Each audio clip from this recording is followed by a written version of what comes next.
పవిత్రమైనది ఘనుడైన దేవుడు ఏర్పరచినది వివాహమన్నది పవిత్రమైనది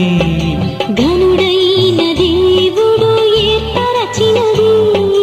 ఘనుడైన దేవుడు ఏర్పరచినది